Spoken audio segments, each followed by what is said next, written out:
बिस्मिल्लाहिर्रहमानिर्रहीम। Statistical mechanics lecture number 3, probability distribution and ensembles. ये आज का टॉपिक है, ये हम यहाँ पर डिस्कस करेंगे। प्रोबेबिलिटी के बारे में या हमने एवरेजेस के बारे में या स्टैट के बारे में जो है हमने प्रीवियस सेमेस्टर्स में पढ़ा है। आज थोड़ा सा उसको रिवाइव करेंगे।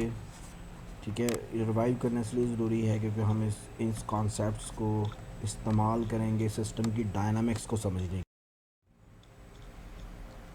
ओके, स्टार्ट करते हैं प्रोबेबिलिटी थ्योरी के साथ। यहाँ पे हम एग्जांपल से सीखेंगे। तो एक एग्जांपल लेते हैं। हमारे पास जो है 14 पीपल हैं, 14 लोग हैं और हम स्टडी कर रहे हैं उनकी एज डिस्ट्रीब्यूशन को। ठीक है, तो उनकी कुछ एज डिस्ट्रीब्यूशन जो है वो इस प्लॉट से आप देख सकते हैं।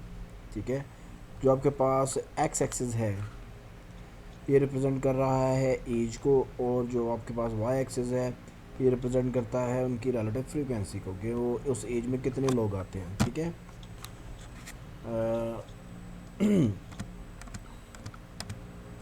ओके, जैसे कि यहाँ पे फॉर एग्जांपल आपके पास n ऑफ 14, मतलब 14 जिसकी एज 14 है उसके कितने नंबर हैं आपके पास? एक पर्सन है। इसी तरह n16 के पास आपके कितने पर्सन हैं? 3, तो यहाँ पे 3 है। ठीक है, तो n ऑफ j जो है वो रिप्रेजेंट कर रहा है उस एज में कितने लोग जो है उस एज के मौजूद हैं आपके पास डिस्ट्रीब्यूशन में। ठीक है, ओके, टोटल कितने हैं सबको सम कर देंगे तो आपके पास टोटल आ जाएगा। तो आप टोटल नंबर कैसे कैलकुलेट कर सकते हैं? वो कितने हैं भाई? 14। ठीक है,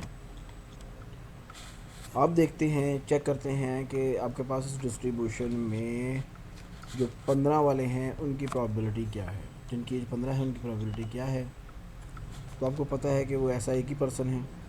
ठीक है, उस रूम में से, तो 1/14, तो वो इसकी प्रोबेबिलिटी निकल आएगी। ठीक है, यानी कि आप उस रूम में से अगर रैंडम किसी को बाहर आने का कहें तो बाहर आने में वो जो 15 वाला है उसके आने की, बाहर आने की प्रोबेबिलिटी कितनी होगी? 1/14।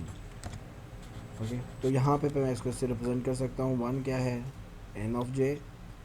ठीक है, फ्रीक्वेंसी कितनी बार वो मौजूद है डिस्ट्रीब्यूशन में, और टोटल नंबर। ठीक है, तो आप रिप्रेजेंट कर सकते हैं प्रोबेबिलिटी को इस इक्वेशन के साथ, n of j divided by total number. ठीक है, और sum of the all probability is equal to 1। ठीक है,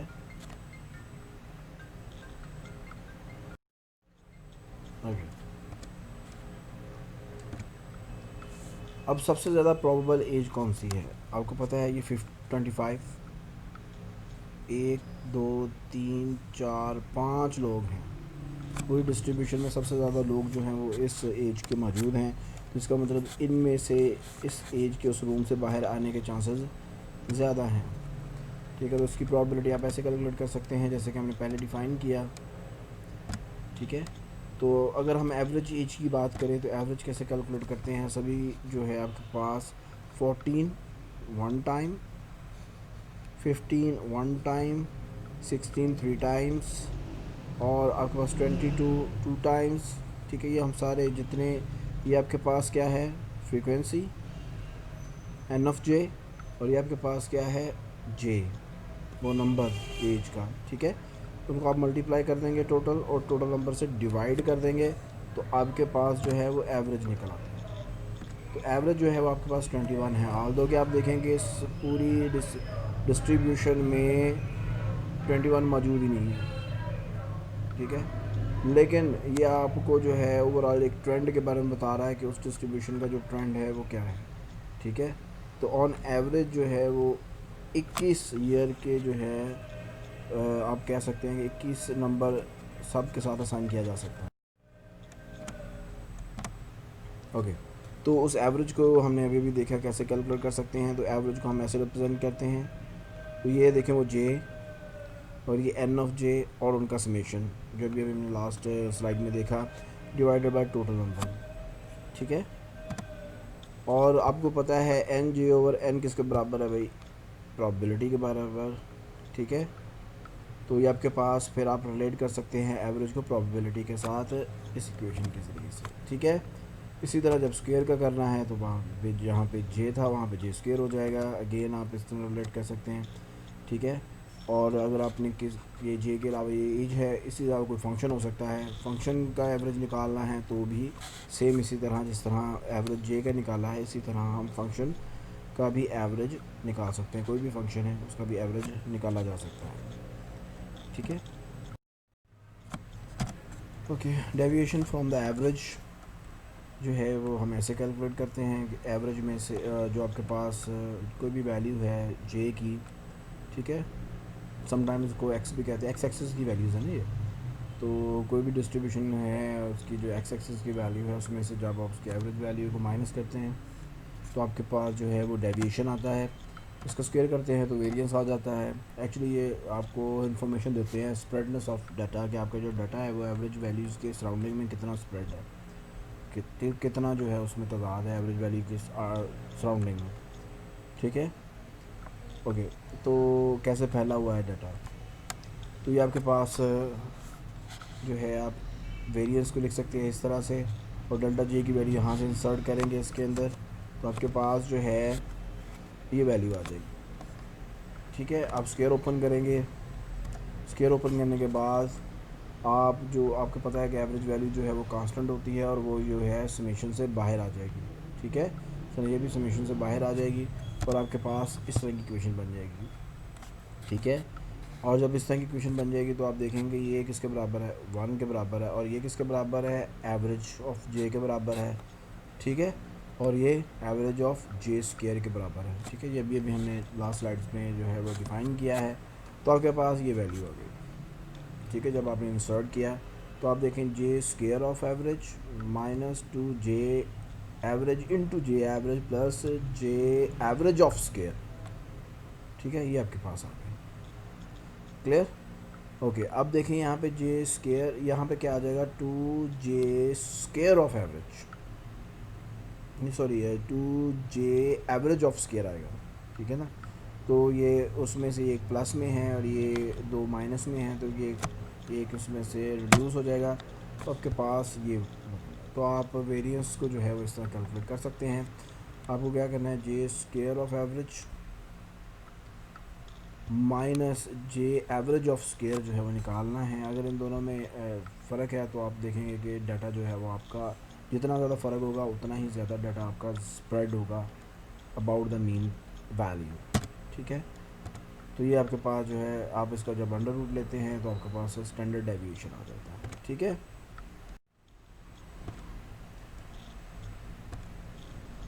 फिर इन्हीं रिज़ल्ट को जो है हम जनरलाइज़ कर सकते हैं। अगर हमारे पास सैम्पलिंग जो है बहुत ज़्यादा होती है तो आपके पास जो ये डाटा होता है उनमें जो है वो डिफरेंस कम हो जाता है, तो आपके पास जो डिस्ट्रीब्यूशन आती है वो कंटिन्यूस हो जाती है। ठीक है, तो डाटा ज़्यादा बहुत ज़्यादा करने से, इन्फिनिट डाटा आपके पास अगर कलेक्शन है, सैम्पलिंग आप बहुत ज़्यादा सैम्पलिंग कर रहे हैं तो आपके पास जो है अमूमन जो है वो डाटा जो है वो कंटिन्यूस फॉर्म में आ जाता है। ठीक है, जो डिस्ट्रीब्यूशन होती है आपकी कंटिन्यूस फॉर्म में आ जाती है। तो आप जब कंटिन्यूस इस तरह की डिस्ट्रीब्यूशन को स्टडी कर रहे होते हैं तब आप प्रोबेबिलिटी डेंसिटी डिफ़ाइन करते हैं इस तरह, रो ऑफ एक्स। ठीक है, और आपने जब प्रोबेबिलिटी निकाली है तो rho of X into D X करते हैं तो ये इसकी प्रोबेबिलिटी निकल आती है। तो आप किसी रीजन में प्रोबेबिलिटी निकालना चाहते हैं तो आप इससे निकालेंगे।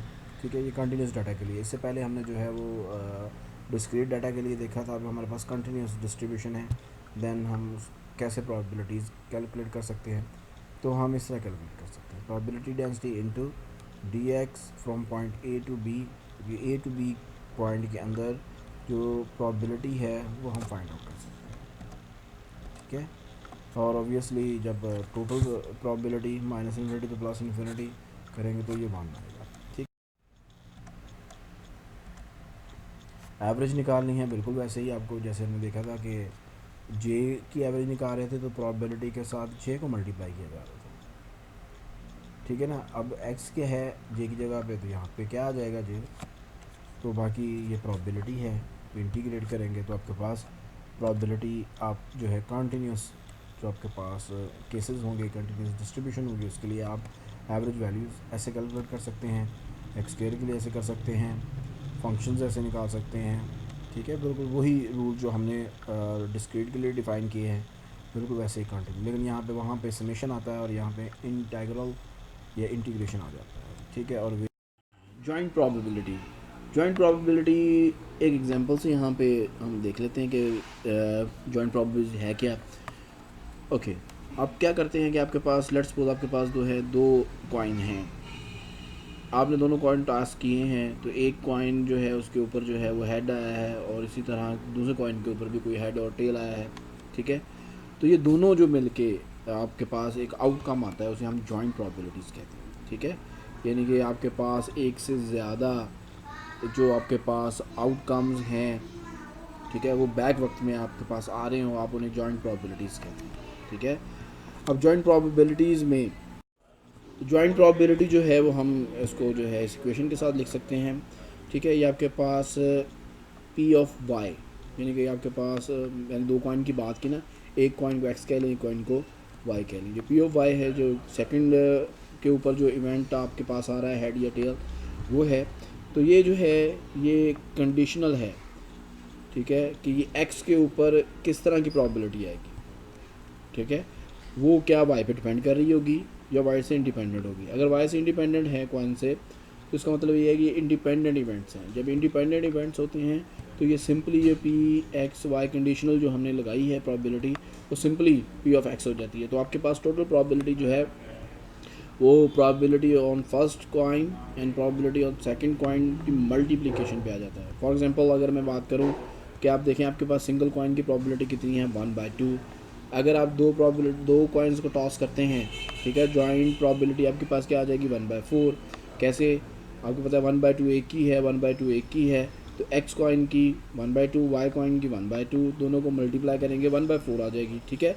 तो यहाँ पे इसको हम रिप्लेस कर सकते हैं जब आप इंडिपेंडेंट इवेंट्स की बात करें। अदरवाइज़ दूसरी जो कंडीशंस हैं वो हम डिफ़ाइन करनी पड़ती हैं, ठीक है, कि आपका इवेंट कैसा, किस तरह ये कंडीशन यहाँ पे अप्लाई कर सकते हैं, और उसके हिसाब से जो है आप प्रोबेबिलिटीज़ जो हैं वो फाइंड आउट करते हैं। हमारा जो कंसर्न है, हमने इस पूरे जो कोर्स में पढ़ेंगे वो ये वाली प्रोबेबिलिटी होगी इंडिपेंडेंट इवेंट्स की, ठीक है। इसको लेके चलेंगे तो इसलिए ये हमारे लिए इम्पॉर्टेंट है। उसके बाद आ जाती है क्लासिकल प्रोबेबिलिटीज़, ठीक है। ये टाइप्स हैं, वैसे 3 टाइप्स कहा जाती है, लेकिन हमारे कोर्स में जो है हम डिस्कस करेंगे 2 टाइप्स ऑफ प्रोबेबिलिटी। 1 है क्लासिकल प्रोबेबिलिटीज़। क्लासिकल प्रोबेबिलिटी हम अमूमन उन पे अप्लाई करते हैं, उन इवेंट्स पे अप्लाई करते हैं जिनके बारे में हमारे पास कुछ ज़्यादा नॉलेज नहीं होता है। हम ये कहते हैं कि सारे के सारे जो आपके पास इवेंट्स हैं उनकी प्रोबेबिलिटी सेम है। जब किसी के बारे में आप नहीं जानते हैं, ठीक है, आपके पास उसके बारे में ज़्यादा डाटा नहीं होता है, तो आप ये कह सकते हैं कि सारे इवेंट्स जो है वो इक्वली प्रोबेबल हैं, ठीक है। यहाँ पे एक सिंपल सी एग्जांपल है। अगर आप मैं यहाँ कॉइन की बात कर लेते हैं, तो कॉइन के हेड आने के जो है वो प्रोबेबिलिटी जो है वो 1/2 है और इक्वल है टेल आने की प्रोबेबिलिटी भी। इसी तरह आप अगर एक डाइस को रोल करते हैं, ठीक है, तो सेम आपके पास 1 आने की प्रोबेबिलिटी 1/6 है, 2 इसके फेस पे आने की प्रोबेबिलिटी 1/6 ही है, सभी हैं, ठीक है। हाँ, ये और बात है कि अगर आप ये बिल्कुल आप समझ लें कि एक बिल्कुल फेयर आपके पास एक्सपेरिमेंट आप कर रहे हैं। अगर आप बार बार रोल कर रहे हैं, आपके पास इन्फिनिट वैल्यूज़ आप कर रहे हैं, तो आप देख रहे हैं कि हो सकता है कि आपकी डाइस के ऊपर जो है वो 4 बार बार आ रहा हो, या कॉइन के ऊपर टेल ज़्यादा बार आ रहा हो, ठीक है ना।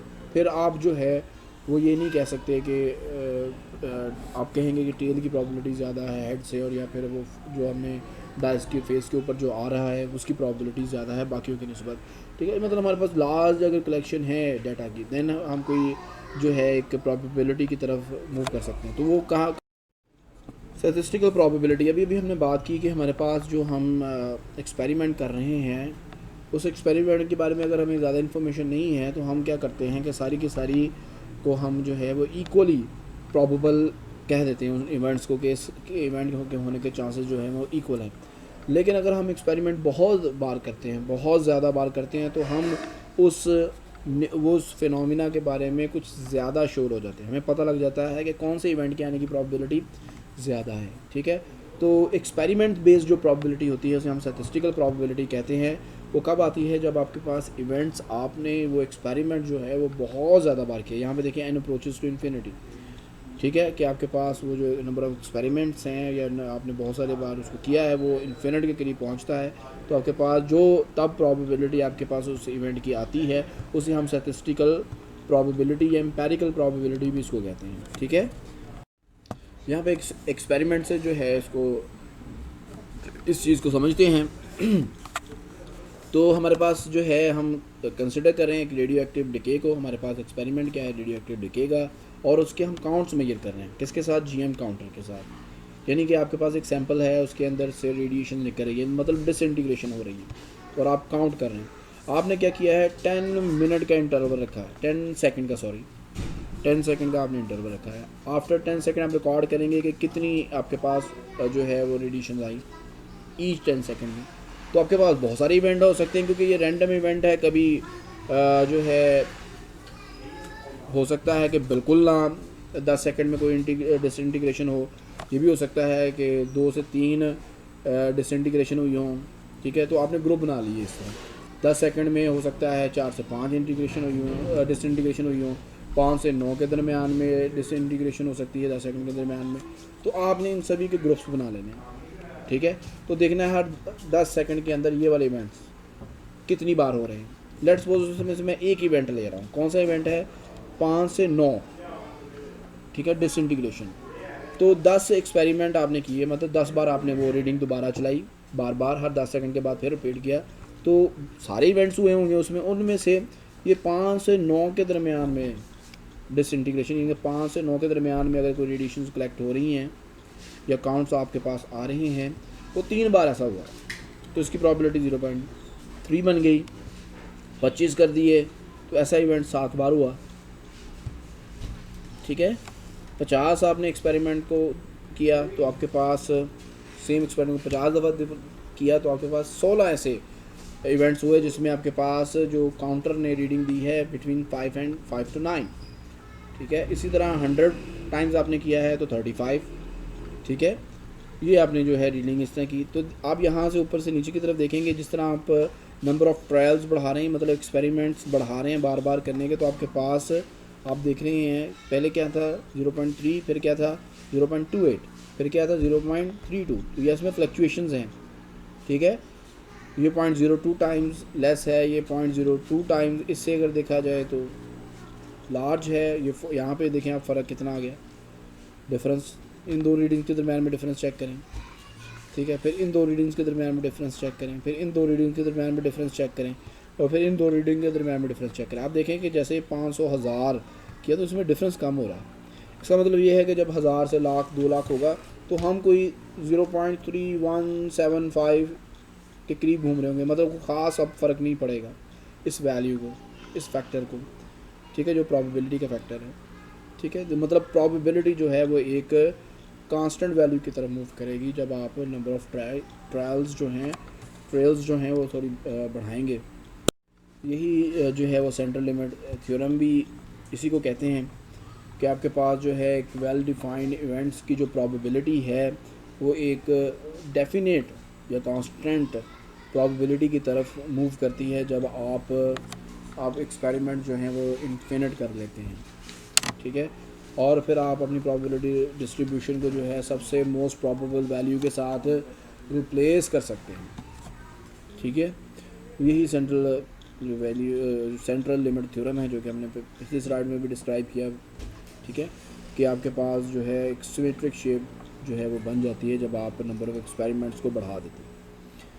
ठीक है, अब नेक्स्ट जो है वो है, क्योंकि हमने स्टैटिस्टिकल मैकेनिक्स में स्टेट्स काउंट करनी है, कितनी पॉसिबल स्टेट्स हैं, तो इसलिए हमें जो है इवेंट्स को जो है वो काउंट करना आना चाहिए।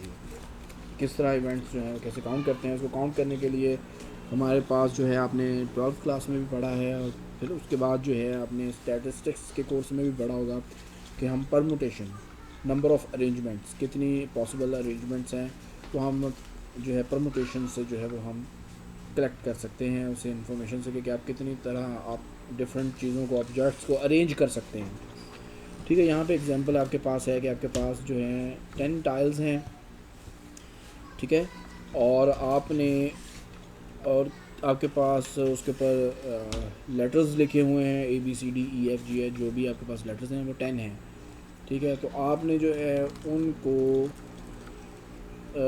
3 लेटर्स को इकट्ठा करना है उनमें से 10 में से उठाकर, ठीक है, तो आप देखेंगे कि कितनी पॉसिबल अरेंजमेंट्स ही मुमकिन हो सकती है। लेट्स सपोज आपके पास ABCDEFGHIJK 10 तक जहाँ पे जाते हैं वहाँ पे है, तो आप इनका कम्बिनेशंस कितने बना सकते हैं। तो आप इसे कैलकुलेट कर सकते हैं। 720 जो है इस फार्मूले में इंसर्ट कर सकते हैं। 3 जो है वो प्लेसेस हैं जिनमें आपने उन टेंस को जो है वो रखना है, ठीक है। तो ये प्लेसेस आपके पास जो हैं वो 3 हैं। एन टोटल कितने हैं, 10 हैं। तो यहाँ पे आप 10 फैक्टोरियल 10 माइनस 3, ठीक है, और ये आप फैक्टोरियल लेंगे तो आपके पास ऐसे जो अरेंजमेंट्स बनेंगी 720 अरेंजमेंट बनेंगी। फॉर एग्जांपल ABC ACB, ठीक है, ये भी फिर होगा ACD, ठीक है। तो वो 3 का कम्बिनेशन बनाना है उन 10 लेटर्स को लेकर। तो आपके पास ऐसी 720 जो है वो आपके पास बनेगी। यहाँ पे अगर सिंपल एग्जांपल लगाऊँ, एक सिंपल सी मेरी बात है, यहाँ पे हम बात करते हैं सिंपल सी एग्जांपल जो हमने 12वीं की क्लास में पढ़ी है। हमारे पास लेट्स सपोज 3 लेटर हैं ABC। हम देखना चाहते हैं हम उनको कितने नंबर ऑफ वेज में अरेंज कर सकते हैं। तो हम क्या कर सकते हैं, ABC1, ACB2, BAC ये तीसरी अरेंजमेंट हो गई, BCA चौथी अरेंजमेंट हो गई, CAB पाँचवीं अरेंजमेंट हो गई, CAB छठी अरेंजमेंट होगी। इसके अलावा आप देखेंगे कोई और अरेंजमेंट पॉसिबल नहीं है। तो आप इन 3 ऑब्जेक्ट से और 3 प्लेसेस से, ठीक है ना, यहाँ पे अगर आप लिख के देखें 3 फैक्टोरियल माइनस 3 ही प्लेसेस हैं 3, तो ये आपके पास 0 फैक्टोरियल हो जाएगा, ऊपर 3 का फैक्टोरियल हो जाएगा, ठीक है। 0 का फैक्टोरियल 1 होता है और 3 का फैक्टोरियल क्या होता है 6। तो आपके पास 6 अरेंजमेंट्स। तो इस तरह आप देख सकते हैं कि 6 अरेंजमेंट्स जो हैं वो आप कर सकते हैं अगर आपके पास। इसी तरह अगर आपके पास ऑब्जेक्ट्स ज़्यादा हैं, प्लेसेस कम हैं, तो फिर इस फार्मूले से आप जो है कैलकुलेट कर सकते हैं आपके पास कितनी पॉसिबल अरेंजमेंट मौजूद है। हर एक अरेंजमेंट एक स्टेट को रिप्रेजेंट कर रही होगी, ठीक है। ओके, कम्बिनेशन जो है, कम्बिनेशन में सिर्फ एक चीज़ का डिफरेंस है परमुटेशन का, वो ये है कि कम्बिनेशन में हम ऑर्डर जो है वो मैटर नहीं करता, ठीक है। मतलब AB is equal to BA, तो इसको एक ही काउंट करेंगे, डिफरेंट अरेंजमेंट काउंट नहीं करेंगे। तो ऑब्वियसली आपके पास नंबर ऑफ़ अरेंजमेंट जो है वो कम हो जाएंगी। और यहाँ पे आपको नज़र आ रहा है कि ये कम्बिनेशन का फार्मूला जो है हमने यहाँ ये परमुटेशन ही है, ठीक है, और divided by some value of x factorial, मतलब रिडक्शन हो रही है उस अरेंजमेंट में। इसको वही जो प्रीवियस एग्जांपल है उसी के साथ कंसिडर कर लेते हैं। हमारे पास ABC ये 3 आपके पास हैं और आपके पास प्लेसेस 2 हैं, ठीक है। तो क्या क्या हो सकता है, AB AC, ठीक है। उसके बाद फिर क्या होगा BC, ठीक है, और फिर क्या होगा BA, लेकिन क्योंकि AB लिया है इसलिए BA वाला नहीं लेंगे, ठीक है। तो आपके पास इस तरह वो रिड्यूस हो जाएगा। आप टोटल देखेंगे कि आपके पास अब कितनी अरेंजमेंट्स बनी है, 3 सिर्फ अरेंजमेंट्स बनी है। तो देखते हैं क्या यहाँ पे आंसर आता है 3 के नहीं। तो यहाँ पे क्या हो गया 3 फैक्टोरियल्स, क्योंकि आपके पास नंबर कितने हैं 3 का फैक्टोरियल 3 माइनस 2 प्लेसेस हैं 2 फैक्टोरियल कितना हो गया, ठीक है। 1 फैक्टोरियल ये नीचे बन गया, ऊपर 3 फैक्टोरियल है, और यहाँ पे क्या आ गया 2 फैक्टोरियल, ठीक है। तो आपको पता है कि 3 फैक्टोरियल क्या होता है, 3 multiply by 2 multiply by 1 divided by 2 multiply by 1। तो ये यहाँ से कट जाएगा, सिंपल ऊपर 3 बचेगा। तो आपके पास जो कम्बिनेशन है वो 3 आएगा, ठीक है। तो देखिए जिस तरह हमने उसका जो ऑर्डर जो है, अगर उसको हमने जो ऑर्डर्ड है उसको इग्नोर किया है तो रिडक्शन होगी। तो इस तरह जो अगर हमारे पास ऐसे इवेंट्स हों जिनमें ऑर्डर मैटर नहीं करता हो, तो वहाँ पे हम कम्बिनेशन का फार्मूला इस्तेमाल करते हैं नंबर ऑफ़ इवेंट्स को काउंट करने के लिए कि टोटल नंबर ऑफ़ इवेंट्स कितने हो सकते हैं, ठीक है, कितनी पॉसिबल अरेंजमेंट्स मौजूद हैं। तो ये जो है आज का लेक्चर है। नेक्स्ट लेक्चर जो है वो मैं अपलोड करूँगा डिस्ट्रीब्यूशन के ऊपर। बाइनोमियल डिस्ट्रीब्यूशन है और उसके बाद जो है नॉर्मल डिस्ट्रीब्यूशन है, ठीक है। तो इंशाल्लाह नेक्स्ट टाइम मिलते हैं। अल्लाह हाफ़िज़।